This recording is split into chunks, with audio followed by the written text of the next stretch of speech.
Welcome back, everybody, to the final episode of Making Action Happen for 2023. We're excited. We had a really great year this year. And hey, Cole Kelly, guess what? I'm wearing my Sudbury Bulldog sweatshirt for you today.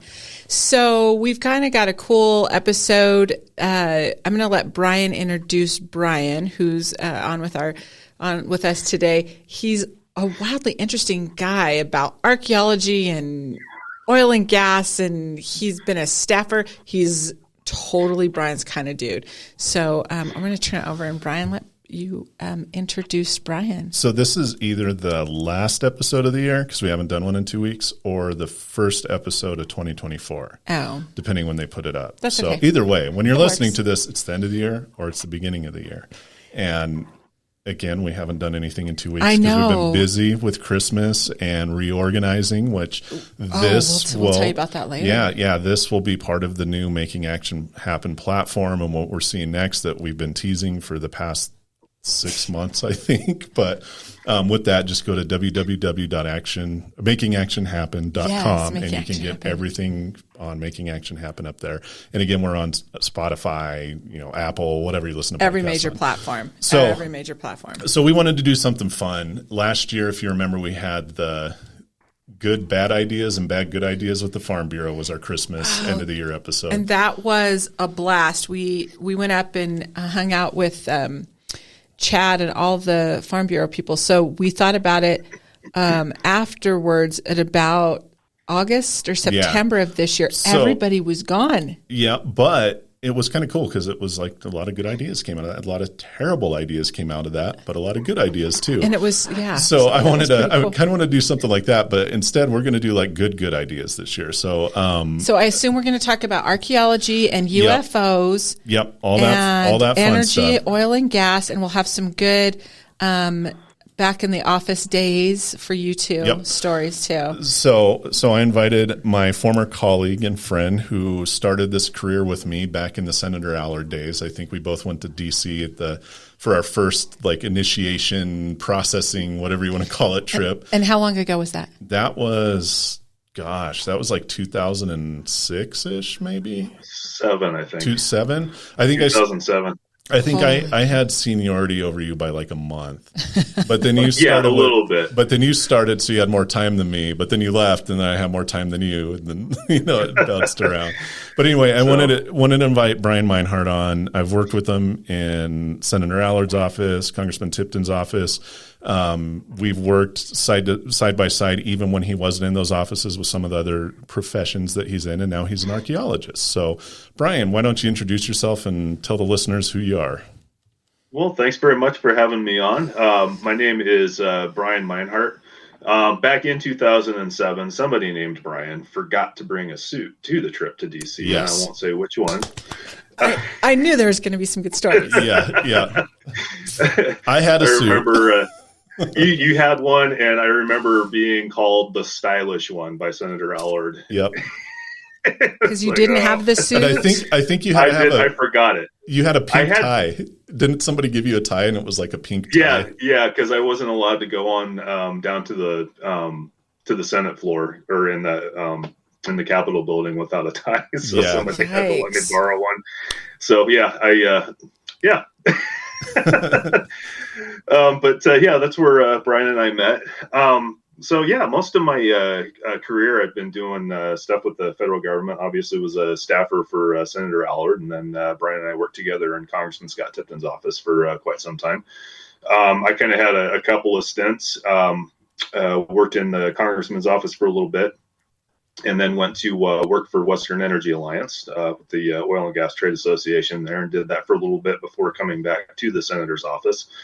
Or the congressman's office, sorry. And then did a couple of term appointments with the U.S. Census Bureau, which were always what we did with the decennial census, and did outreach and government relations work with that. And those were always very hectic. Yes. A lot of fun. This last one in 2020 was very interesting, trying to pull off a decennial census during the COVID pandemic. So that was a little bit of hair on fire a lot, but we got it done. And then for the last 3-ish years, I've been working as an archaeologist, which kind of seems like a weird segue from going from all those previous positions. But archaeology is kind of one of those that I've wanted to do it since I was a kid. When I went to school, studied history, and I always kind of said that politics was a distraction, kind of enticed me away from what I always really wanted to do, and always kind of did it in an avocational sense, and tried to keep up on my education. But went back to grad school, got my master's degree from a university over in England, and then got on with a small company that I currently work for, Montgomery Archaeology, in Moab, Utah. So I work from my house in Grand Junction, and there's 3 of us. My coworkers are awesome. I really enjoy doing it, but mostly do field work in Utah, primarily. A little bit done some in Nevada, and then previously had done some in Colorado, Texas, and Montana as well through field school and all that good stuff. But that's what I've been doing since. Loving it. And kind of took me 20 years to get here and do what my kid ambitions were, but here I am. And that's kind of a cool success story, because we're doing a lot of outreach with CU, CSU, and the colleges here in Colorado, specifically in the rural space. And a lot of people think they can't continue their education because they have a full-time job, they have a family. But you, in fact, you continued your education, you got that higher degree while having a family and a full-time job. So it's doable, it's possible. You just have to have the passion to do it. Yeah, exactly. And there's a lot of the program that I did was a distance learning. And one of my coworkers, she's about to get her master's degree from Adams State, and same thing, just doing a distance learning. So it's definitely doable. It's not easy, but it's doable. And then I did a really cool program through the Colorado Office of Archaeology, the OAHP office, called PAC, the Program for Avocational Archaeological Certification. And I think they're doing it. They were on hiatus for a little bit because it's the assistant state archaeologist that teaches the courses. But I did it when Kevin Black was the assistant, and he was awesome. He'd been doing it for a long time. Really great teacher, very entertaining. So that's something where the different chapters of the Colorado Archaeological Society will host those classes, and they're taught at a graduate level. So, either do like one day a week for several weeks, or sometimes they'll do a weekend program, or at least that's the way it was when I did it. So you're getting kind of a cram session, but they do the whole spectrum of cultural resource management and academia, and just kind of a background on the different periods and cultures in Colorado, and, lab techniques, surveying techniques, excavation, you name it. They do the whole thing. So if anybody's interested in pursuing that, and you don't want just kind of a very basic 101 level, I would encourage people to look into that. So with archaeology, you're out there digging up dinosaur bones, right? Oh, 100%. Yeah. Yep. Well, be honest. How often do you accidentally find a dinosaur bone when you're doing a dig? We have not typically doing a dig. I've run across fossils out in the field occasionally, but they're usually marine fossils, seashells, things like that. But if we did run across a paleontological resource that looked like it might be of interest to the agency, or just of scientific value, some cultural resource companies, the bigger ones, might have staff paleontologists, which for everybody listening, archaeology is human history, paleontology is fossils. But we would have the ability to take pictures of it, and then do a GIS point on it, and then document it and kind of pass that information along. Just like, hey, by the way, we found like a complete Diplodocus skeleton out there or something, if somebody wants to go check it out. But so that's kind of that's somebody else's bailiwick. But I would actually be ecstatic if I found something like that, but have not yet. I feel like that's a word we don't use enough. Ecstatic. Bailiwick. Oh, bailiwick. I was going to say ecstatic. Sounded like an old timey bailiwick.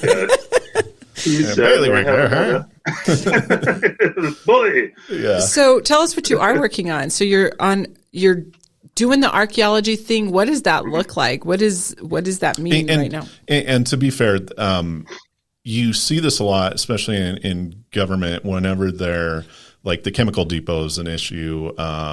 What was the one we used to fight about all the time? Pinyon Canyon. That's another one where they say, like, why are there archaeologists there? What does an archaeologist, what do you do? What is your job? What do you actually do? Because, everybody thinks Indiana Jones or dinosaurs or, anthropology, my background. It's like, oh, so you dig up like old civilizations? Like, no, not at all. That's archaeology. I think about but what do you all the time. What do you do as an archaeologist? Like, what's your job? What's your actual job? Yeah, so archaeology is a branch of anthropology, so it's kind of a little more specified. So with the archaeology, you've got kind of that conception of it being, maybe a university-sponsored project or something in some exotic location, and looking at it purely from a curiosity aspect. And there still is that component to it. There's definitely the academic portion of it, but most of what archaeology consists of now falls under cultural resource management. And like you were talking about with the chemical depot or Pinyon Canyon, there are federal laws that were passed. Some of them are pretty old, like the Antiquities Act is a fairly old act, but generally what we operate under is the National Historic Preservation Act, which it was passed in 1966. And what that does is it requires any federal agency doing an undertaking, so any kind of activity on federal public lands or that uses federal funding. And the states all have kind of so Colorado's got similar statutes for state lands. Utah, same thing. They're not identical, but they're very similar to what the National Historic Preservation Act is. And so when the agencies, like with the military out in the Pinyon Canyon Maneuver Site, if they're wanting to go out there and potentially impact cultural resources, they've got to first inventory what's out there and then make an assessment of how significant they are. So what that act also created was the National Register of Historic Places. So generally what we do in a very condensed nutshell is contract with federal or state agencies to go do that inventory and assessment. So we'll survey. You kind of basically, it is getting evenly spaced apart, and you just back and forth over the project area. And when you find there are technical definitions of what constitutes a site. For instance, you've got to have a certain number of artifacts or features for it to be considered a site. And to differentiate between the two, think artifact is portable, feature is not. So if you find a projectile point, artifact. Find the remains of a prehistoric hearth, feature. Okay. So when we find those things, we document them out in the field, and then transcribe all that back in the office, and then compile everything into a report for the project where we document our findings. And it's got a whole contextual background to it and everything. So it is very academic. But for the purposes of what the agency is looking for when we've documented the sites, and we'll also sometimes make recommendations on whether we think it's a significant site or not, and then provide that to them. And then they do their consultation process from there. A lot of times they'll wrap it into the NEPA process, where they have to do the environmental review. The cultural resources will sometimes just get rolled into that process because that's a resource that needs to be analyzed for potential impacts. And if there might be potential impacts, then they consult with the state historic preservation offices and other interested parties on ways to mitigate those. Generally, we'll try to avoid sites that are significant if we can, because excavation is very expensive and you have to curate everything that you dig up indefinitely, and somebody's got to pay for that. Excavation's fun. I love digging, but we don't do it as often just because it's very expensive to do. And if you can just avoid impacting a site, that's generally the course of action that people take. And then as far as what constitutes a significant site, it's whether it's got good data potential is a very common one. There's criteria that are outlined that we utilize. So if you've got a site that you can date or might have intact subsurface features that you can get a spatial context from, or just might add to our understanding of history and prehistory, that's a very common criteria that we'll utilize to evaluate. But if you know a site is associated with historically important events or people, and that does happen out here, but maybe think if you're maybe you find something that's associated with like a Civil War battlefield site or something like that, would be obviously a significant event that you can tie a site to that might make it considered historic. Or if you find something that is very unique and kind of exemplifies types of construction or a specific period. Like historic buildings would probably be something that might fall under this. If you've got very unique architecture, that's maybe a pristine example of Victorian architecture or something like that. Or if you've just got very stellar workmanship, iron work or something. So that's another job I used to do back in the day, was blacksmithing. So I have an appreciation for that. But so, yeah, it's not completely objective. Our analysis can be a bit subjective, but we do have sidebars on the criteria that we use to analyze a site, try our best to interpret what it is. And, you do your best with the time constraints and the funding and everything that you've got. But then if we find a site that might be considered significant, then we might make that recommendation, and then they have to figure out what to do with it from there. So one thing that's generally what we do.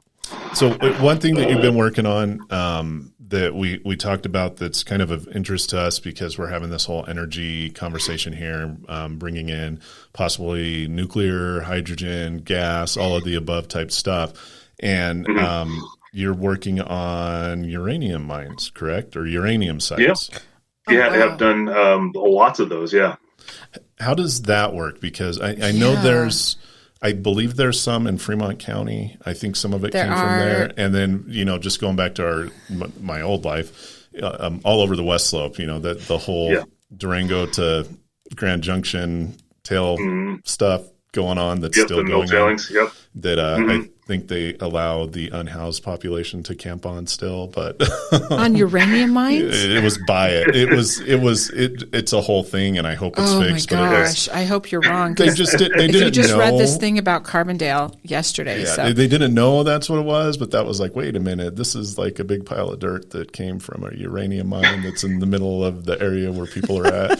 What do we do with it? That's wildly interesting to me. And part of the reason I think there's such a big pushback on nuclear in Colorado is because of the legacy of uranium mines, and then you also had the arsenal. What was it called? Rocky Flats up there that had a lot of issues dealing with radiation and disposing of it and exposure and that type of thing. So go into the process when you're working with a uranium mine. What is that like, and why are you even there in the first place? Yeah. So the uranium mining, just as a subject in general, I've always found pretty fascinating. But you start getting into, well, what do you do with some of these sites, because they are now considered historic properties? So the threshold for what constitutes a historic property is 50 years. So you've got on the Colorado Plateau, which is, kind of that Grand Junction was right smack in the middle of the uranium boom that was kind of late 40s, 50s, and then stretched all the way into the 1970s and into the 80s in some of these sites. But with a lot of these old mines, I'm trying to figure out, like, where do I even start with this? Well, let's go back really quick. How does archaeology bridge that gap between archaeology and uranium mines? Like that? Yeah, that's a weird. So to go to Brian's question on why are we even there? Because these sites are now hitting that 50-year-old threshold. So legally, again, anytime that there might be an undertaking, which in the case of the mills and a lot of these mines, they're trying to clean them up. Because, of course, they do have the hazardous materials associated with them. They've also got physical hazards like open mine shafts that people might fall into or livestock might fall into. A lot of the tunnels are starting to subside, so you've got sinkholes that might be out there. And then, the mine waste piles contain some hazardous components to them. So there's a need to go out and clean them, but they're also still legally required to document them as historic sites and assess their significance. And when you look, and I was trying to figure out, again, going back, oh gosh, where do I start on this? Not only are they within that time threshold, but when you think back on the history of the uranium mining industry, it actually goes back considerably. The uranium's been known since, I think even the Romans used to utilize it as a pigment for coloring ceramics and some paint, things like that. So it's uranium's a pretty ubiquitous element. It's everywhere. Like you dig out some soil, it's probably got some trace uranium in it. There just happens to be concentrated in some of these ores. But on the Colorado Plateau, over here on the western slope and into Utah, the type of ore that it was typically found in was called carnotite. And it also had other elements in it that, like vanadium is another one that you may have heard of, that was used as a steel alloy. And so that, before they figured out any kind of economic uses for the uranium, that would typically be what they were after, was the vanadium content in that, because obviously with the industrial revolution and trying to alloy steel and harden it, vanadium was a very important resource. And then they also, as they were starting to understand kind of some of the physical properties, you had I believe the scientist's name was Antoine Becquerel over in France, that worked with Pierre and Marie Curie, who everybody has heard of. And they were the scientists that were really looking into trying to understand the physics of radioactivity and discovering that. And they were working with uranium, I believe, initially at first. But then they found an element that was pretty common within the ore that was very highly radioactive, that they got pretty excited about studying, called radium. Which has anybody, you ever hear about the luminescent paint back in the early 1900s that they used to put on watch dials or gun sights? Because it was kind of cool. Yeah. Glow in the dark. Glow in the dark. That was radium that they would mix into the paints. And then, of course, I think it was Netflix that had the movie about the radium girls that were getting sick because they were sharpening the points of their paintbrushes on their tongues, because they needed to get a really fine point to do these fine lines with the radium paint. But, they didn't really fully understand the nature of radioactivity and some of the health hazards back then. They even had kind of weird things where there was a kind of a craze for a while of people drinking radium infused water because it was considered kind of like, it was the Red Bull of the day. People were like, it makes you feel great. Give you superpowers. So, yeah, exactly. So, yeah, you had some famous instances of that. Just kind of some of the that's how the X-Men snake oily kind of things that they used to do back in the day. But so radium was sought after for that as well. But they quickly figured out that you could use it in cancer treatments as well. Radiation therapy we still use today. And so they were figuring out ways that if you could control it, what are maybe some of the medical applications of it. So the vanadium and the radium were typically what they were going after at first. But you had kind of a boom and bust cycle in the mining of that. But then World War II hit, and they were still going after the vanadium because obviously anything that you can alloy steel was very important for the armaments. And that was also a factor in the First World War as well. But unbeknownst to everybody at the time, they had a little side project going called the Manhattan Project, where they were still going into a lot of these mills and mines and going after the vanadium, but they had the side project of trying to extract the uranium from that as well. And Grand Junction, actually, the current DOE facility, was one of the first Manhattan Project sites. They've still got the office down there, but that's obviously a very important event, and a lot of these uranium mines that may have been part of some of these earlier ones that were still operating, obviously that's a significant event that maybe they were associated with. But obviously 1945, people figured out, well, that's what they were doing. And then after the Second World War ended, there was obviously a frenzy to try and get as much uranium as you possibly could, because it was kind of the advent of the Cold War. And that's typically kind of the second phase of the history of the uranium mining industry that we go into. You've got the kind of going after the vanadium and the radium at first. You're still mining the same ores, but you don't really care about the uranium too much. And then you've got the phase where they were doing uranium mining for the weapons, during the Cold War. And there was, it was kind of an interesting boom. In a lot of ways, the uranium boom kind of mimicked what you might think of with like the old gold rushes, where people, there's gold in them hills, and everybody just freaks out and goes chasing after it because there's a lot of money to be made. The same exact thing happened with uranium, because the government just had such an insatiable appetite for it. But it was kind of unique. They were the only legal buyer.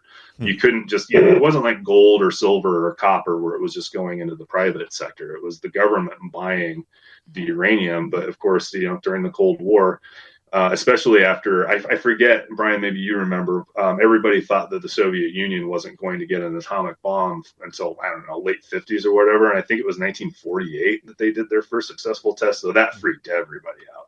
So, got to get as much as you possibly can. And so the government bought the ore at extravagantly high prices, gave really good bonuses for high grade ores. And so there was a ton of money to be made.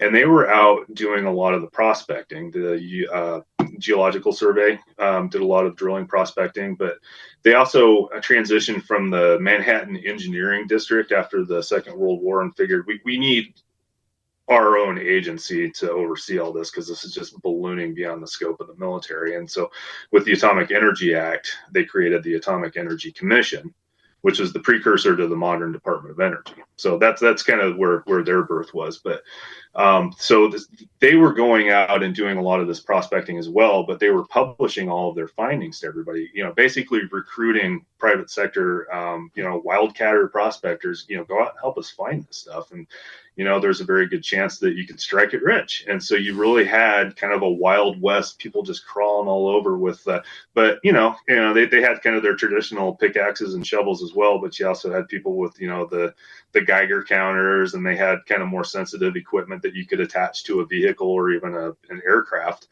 and survey the prospect that way. And they had a really wild,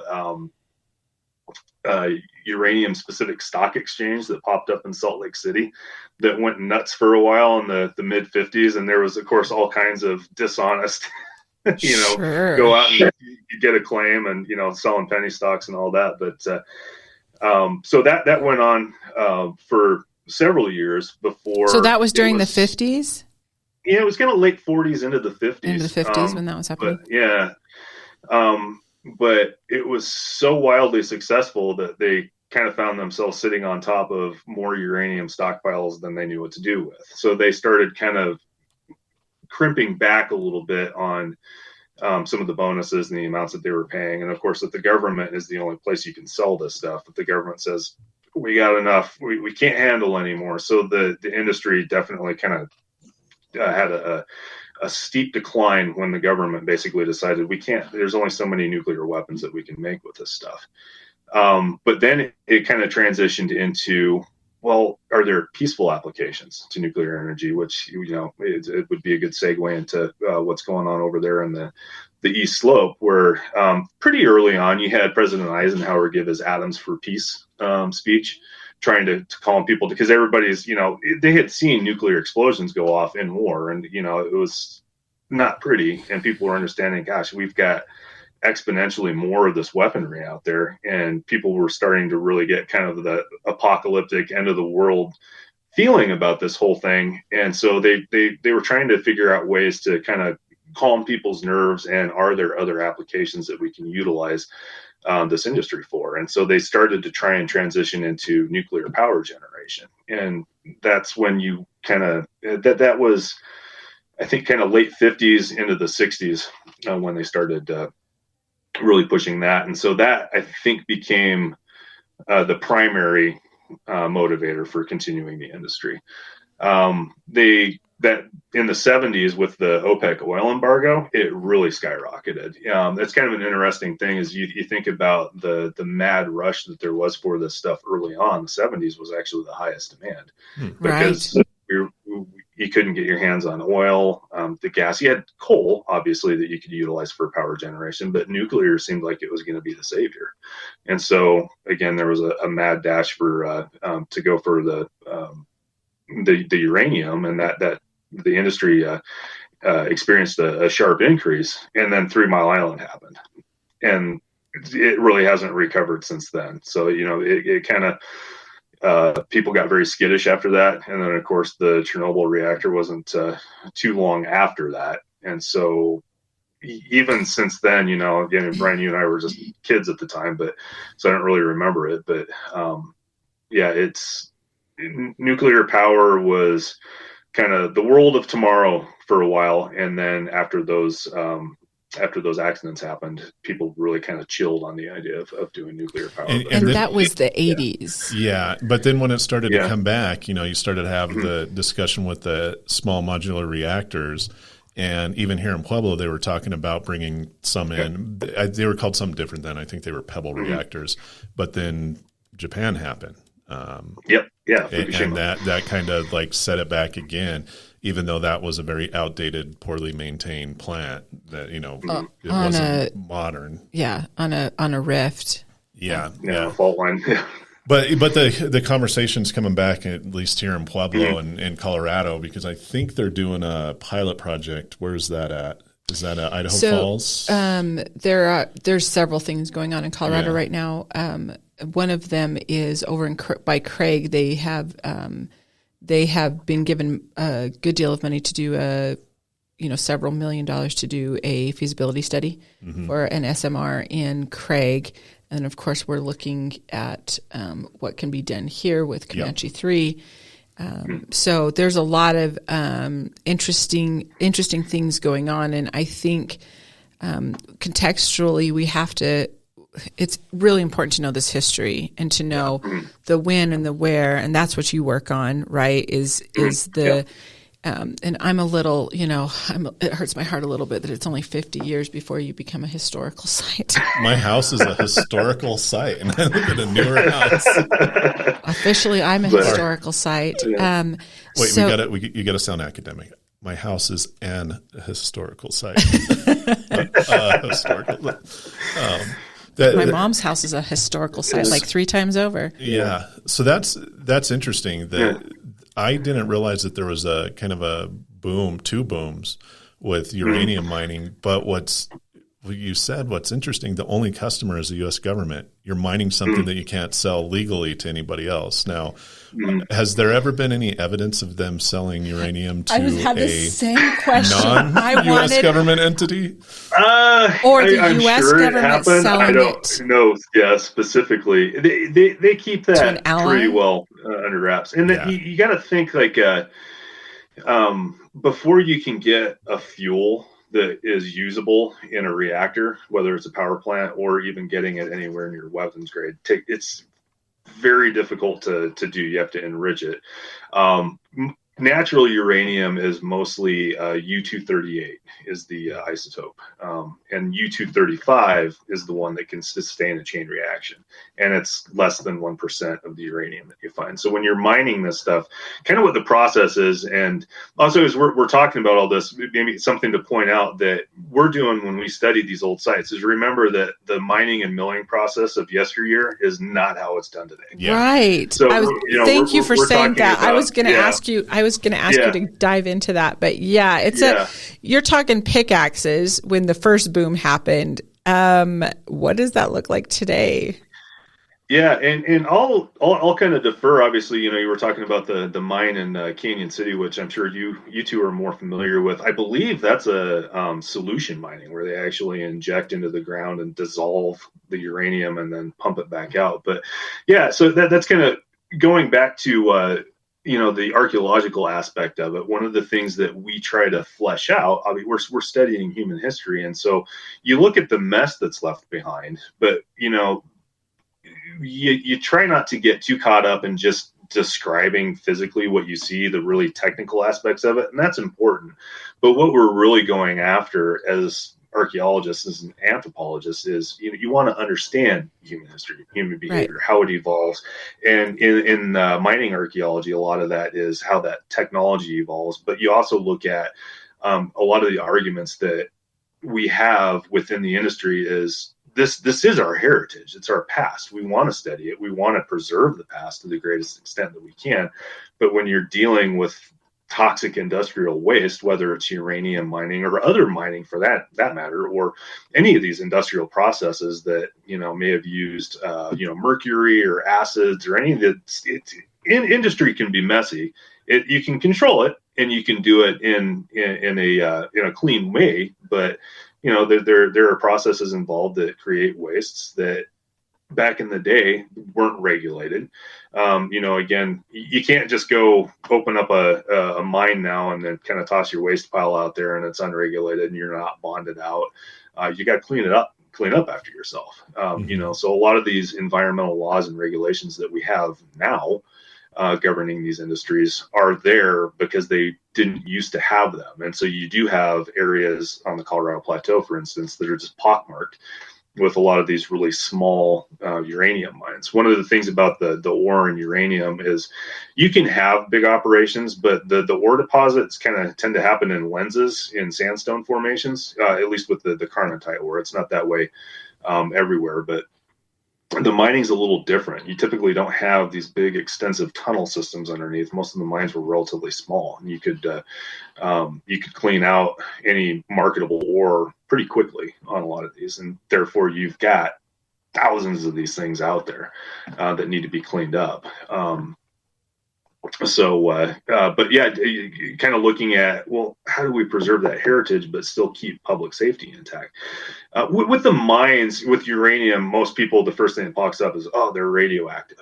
That's kind of the big danger red flag that pops up with the mining industry. But the mines themselves actually aren't that bad as far as the radioactivity goes. The nasty stuff is the radon gas. That's one of those legacy impacts that, it definitely hit home. Generally, everybody on the western slope, especially here in Grand Junction, we all knew, somebody's grandpa that died of cancer because they were a mill worker, a mine worker, but they didn't have the regulations in place to mitigate that. You can do safety standards that are required. Now, you can't have a uranium mine that doesn't have really technical ventilation systems in. They're typically wearing protective clothing, possibly respirators, doing dust control. They didn't used to do any of that. They knew that there were the dangers there from the scientific works, late 1800s, early 1900s, but they didn't have the legal framework to require putting like a blower to ventilate the air out and kick that radon gas out. Or it was expensive. But again, if you're not kind of forced to do that, and a lot of these were just little independent mines where it might be, a guy and his buddy that are working their claim or just contract. Like I said, most of these things, not all of them, but most of the ones I've worked with are really quite small. You didn't have a whole lot of people working on them, and they weren't super heavily financed, big technical undertakings. They were relatively simplistic operations. And so, you've got those health impacts out there, but there are things that still need to be cleaned up. One of the big hazards is a lot of these are still open shafts, open tunnels, and you don't want people going in, because of the, they're radon traps, but you have to be, as I understand, exposed to stuff like that over kind of a long term for it to really have much of a health impact on you. And then you can get into the type of radiation that uranium and that emits is actually pretty easy to block. There's the different kinds, and it decays via alpha particle radiation, which your skin can generally block that, or just, a very thin veneer. So it's not too dangerous externally. It's particularly nasty if you breathe it in or eat it, and it gets into your body. So again, simple mitigation measures can provide the safety precautions that you need, but they're also in very unstable formations, and so you get people wandering around inside these mines, and there might be roof collapse or something like that, or just falling into a shaft. So what we were doing and documenting these was, again, for a lot of these safety closures. So we went and documented a lot of these mines and recorded them, and they were putting a lot of gates over the tops of some of these shafts and tunnels to keep people out. But the other cool thing is that it's bat habitat. So that was one of the big things that we were trying to do, is preserve bat habitat, because they love going into these mines. So you got to have a way for them to get in and out. And so it's not dangerous for the bats? I'm not a biologist, so I don't know to what. Well, I guess if it was, then the bats wouldn't want to live there. Yeah, it's enough so that the biologists that are working with it consider it valuable habitat for them. And okay. Again, like I said, I think it's got to typically be pretty long-term exposure, and the lifespan of a bat probably isn't long enough for it to really have too much of an impact on them. So they look at some of these old remains that are left behind as more important as habitat than not. And so if you can keep people out and keep them safe, while still facilitating that habitat, then that's a good thing. The idea. But there's still the waste piles and stuff out there, and that stuff can leach into the groundwater, et cetera, et cetera. So there's still cleanup that needs to be done. The real nasty sites were the mill sites, and again, remember this is years ago, and they don't do it this way now. But you're discharging mill tailings that do have radioactive materials in them and a lot of nasty chemicals a lot of the time, because that was part of the process. And so when they passed the Uranium Mill Tailings and Radiation Control Act, which Brian, you're familiar with, yep. They did their initial focus on the cleanup of the mill sites, because those were the really nasty ones. They're in Western Colorado. One of the famous ones is the Uravan town site, which is completely remediated now, but it's just, there's nothing there anymore. But they did make an effort to document that to the extent that they possibly could, because again, it was a historic site dating back to the early 1900s. But that's kind of, again, that balancing act of how do you preserve this heritage while also understanding that it's industrial waste that's hazardous and it needs to be cleaned up. So I guess that's my question for you. Yeah. Excuse me. This is my question for you. So looking at it from you've genuinely looked at it from the historical perspective, and it's a relatively new. I mean, we say 50 years, and we're talking probably more about 70, 75 years, really, how old that industry is. But it's had a tremendous impact. Looking at from a historical perspective and the direction and the landscape of that technology today, 50 to 75 years later, what do you think? Give us a perspective of, is it going in the right direction? Is it something we should be, thinking about more? Is it safer?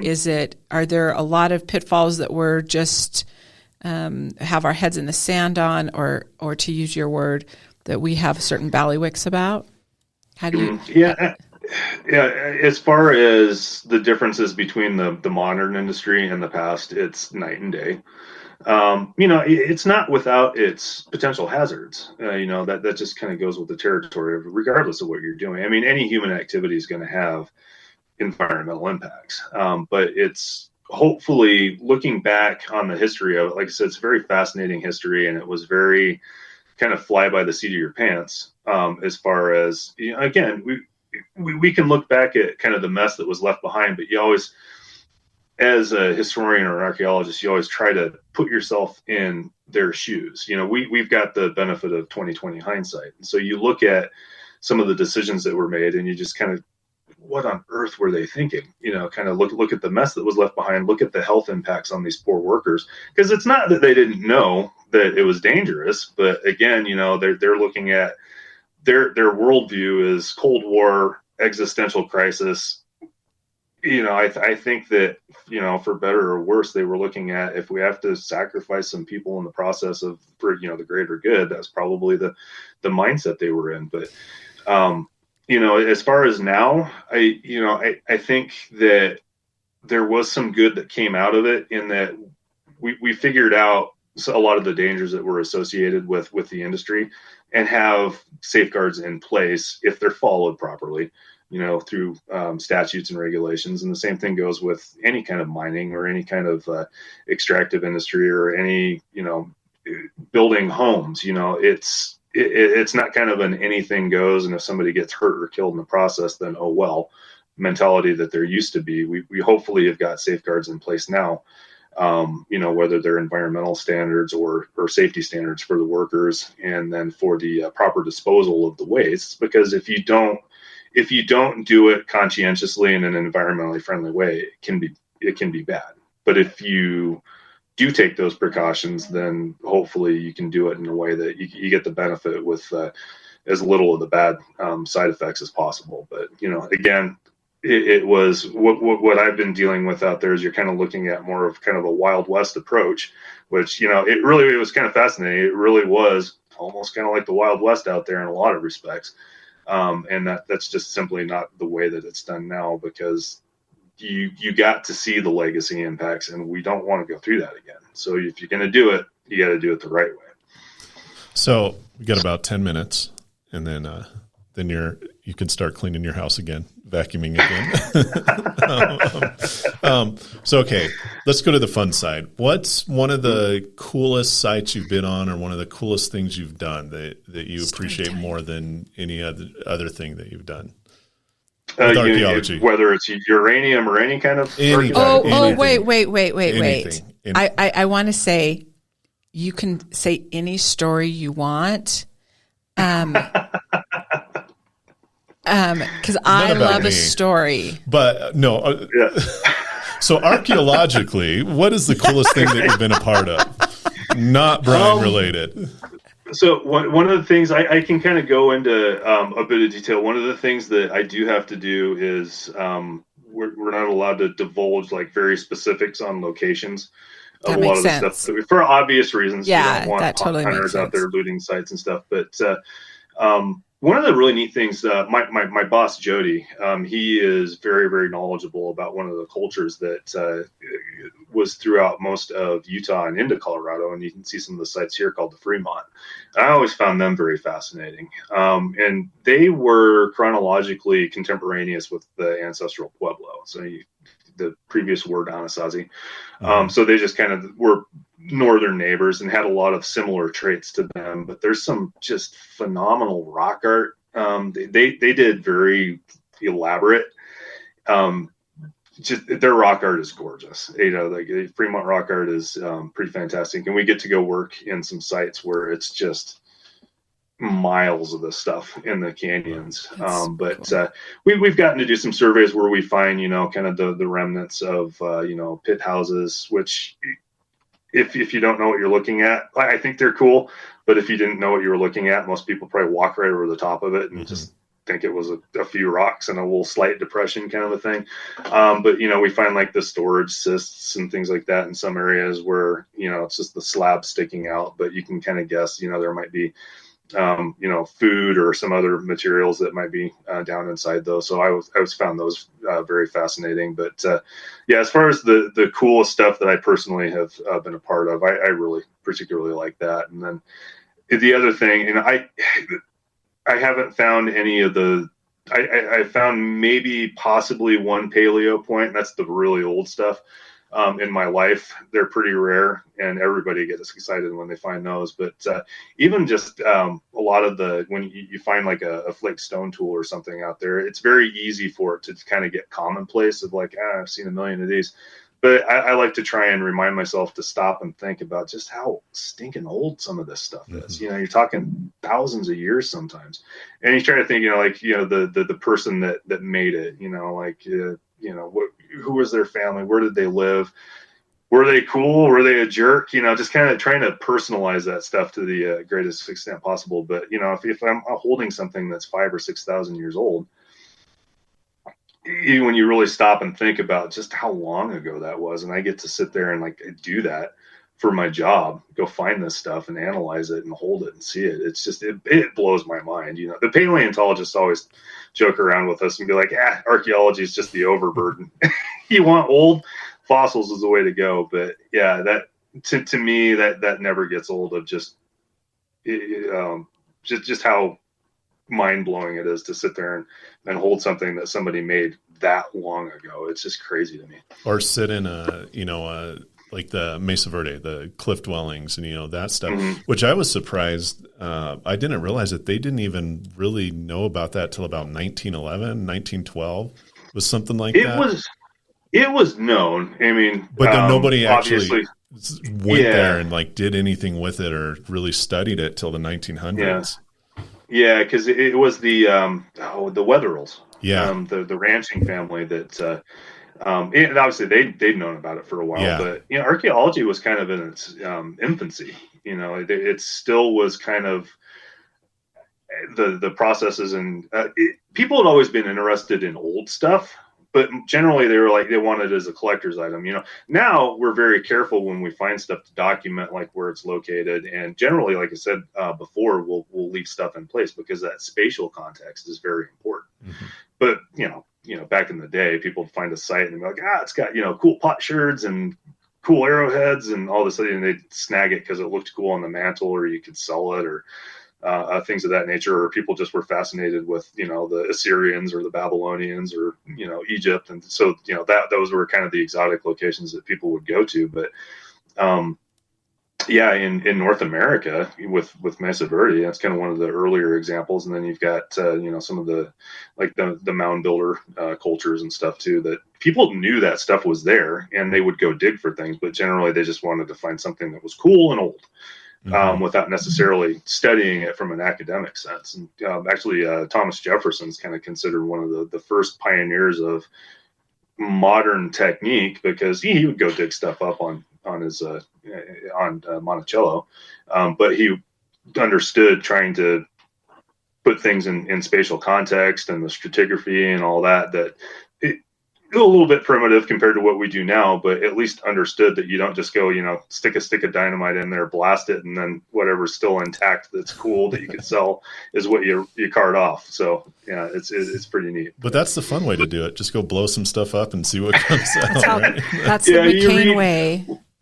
We still use like backhoes and stuff occasionally, but yeah, you read some of the reports of, like just blowing up some of these old sites to see if, did we find the city of Nineveh? Let's go blow some stuff up. And you're just like, oh, it makes my heart hurt. Well, that makes sense, because if you watch like the old, like Egypt, like all the archaeologists going to Egypt, they're just like blowing stuff up left and right. They're like, well, we think there's something under there. And then you see them standing around and it's all, and then they're climbing through. They take dynamite into the archaeological digs, to one of the pyramids. That's definitely why Indiana Jones always had dynamite.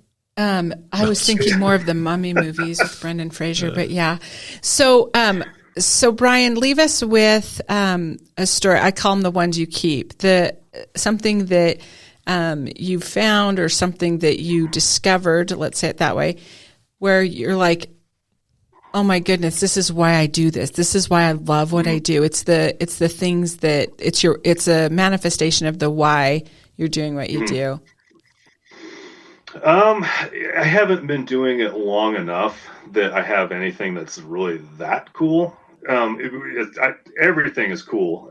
But I think, finding the remains of somebody's habitation is really kind of cool, because you get to see, where somebody lived. But I think the coolest artifact I ever found was it was just a small little flat stone that had some etched lines on it.